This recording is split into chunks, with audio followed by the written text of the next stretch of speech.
Hey G-Fans, GoGFan93 here as well as Super Godzilla Gaming, and welcome to our second of an 8-part series of our Godzilla Retrospective series. Last time we looked at some old school Godzilla games from the Commodore 64 and MSX days. Now we will be taking a look at the Godzilla games from the 8 and 16-bit era. So let's begin. Alright, let's begin with the game that everyone knows about, Godzilla Monster of Monsters, released in 1988 for the Nintendo Entertainment System.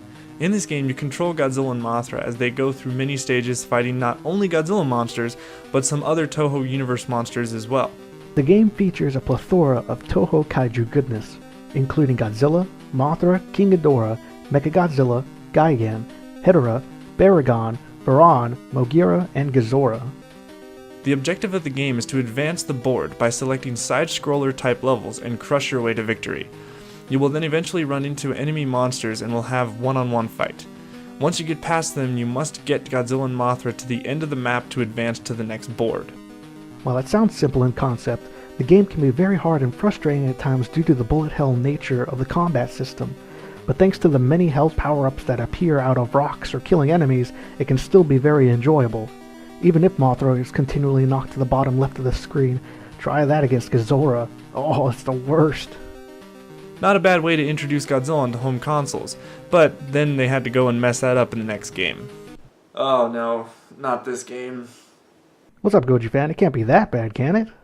Oh yes it is. Let's just get on with it.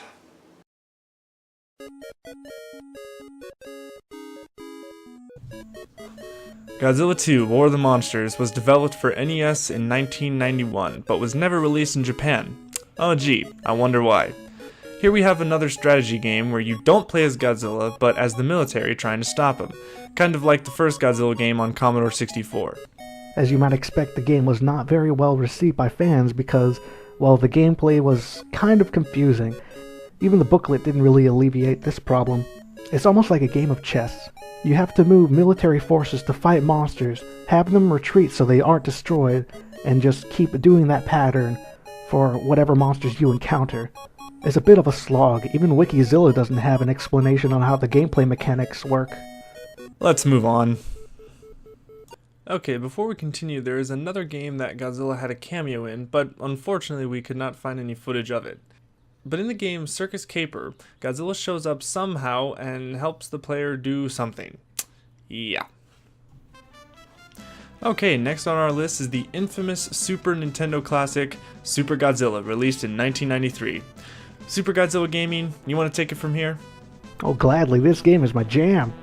So, Super Godzilla is not a traditional type of Godzilla game of destroying cities. Instead, it's kind of like the opposite. You guide Godzilla through the city to get to your objectives. The story in a nutshell is something like out of an old school movie. Aliens are invading the Earth, and it's up to you as the military to guide Godzilla to the enemy so he can save the world. The game is sort of split into two screens. The top screen shows Godzilla walking through the city, destroying whatever is in his path. The bottom screen is the guide, where you, the player, move the little blue ball, which is Godzilla, and your ultimate goal is to move towards the pink ball, which is the enemy monster.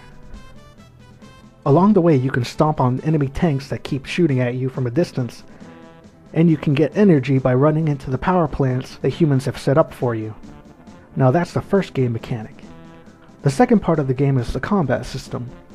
It's not really a fighter, but it's kind of like a game of cat and mouse to see who lands a first hit. What you have to do is walk up to a boss, hit them, walk backwards, and then select the attack you want to use on the bottom part of the screen. It's a little bit awkward at first, but it can get pretty intense in the later stages. Thankfully, the first boss, King Ghidorah, doesn't have many little gimmicks to worry about, but as the story progresses, bosses become increasingly more difficult. Some of them may be immune to your atomic breath, or may be immune to your body slams, so you have to pay very close attention. And depending on your fighting spirit, you will get either weak attacks or really strong attacks. But perhaps the most well-known aspect of this game is how it introduced two new monsters, Super Godzilla, the titular monster of the game, and the final boss, Bagan, a monster that was scrapped from many Godzilla and Toho films. Nicely said. Time to move on to the next game. The next game is the first official great fighting Godzilla game, Godzilla Battle Legends, made for the Turbo Duo in 1993, developed by Alpha Systems and published by Hudson Soft in the States. This game is definitely one of the best 2D fighting Godzilla games out there. The game has a plethora of monsters to play, as well as having great visuals and music. What's really cool about this game is that it features many different incarnations of Godzilla throughout his movie history. The game is structured more like a traditional fighting game than anything we have talked about so far, which is a real treat. Unfortunately, there's not much else to really say about it, but it's still a solid Godzilla game and worth checking out. Now we have the sequel to Battle Legends, released in 1994 on the Super Famicom. There was supposed to be an American version called Godzilla Destroy All Monsters, not to be confused with the game on GameCube. It was cancelled for American audiences. The game does not really feel like a sequel, as more of a step backwards from what Battle Legends had. It has fewer characters and it's way harder than Battle Legends.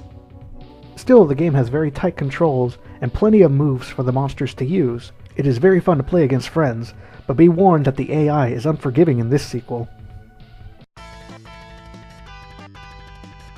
Well, that's all for the 8 to 16-bit games, but before we go, we have another game Godzilla was in. In the game Battle Soccer for the Super Famicom, Godzilla has a cameo. The game is mainly a tokusatsu crossover with Ultraman, Kamen Rider, Gundam, and Godzilla. Well guys, thanks for tuning in to another episode of the GVG Retrospective. Tune back in next week where we will be taking a look at the handheld Godzilla games. Till then, stay big, G fans.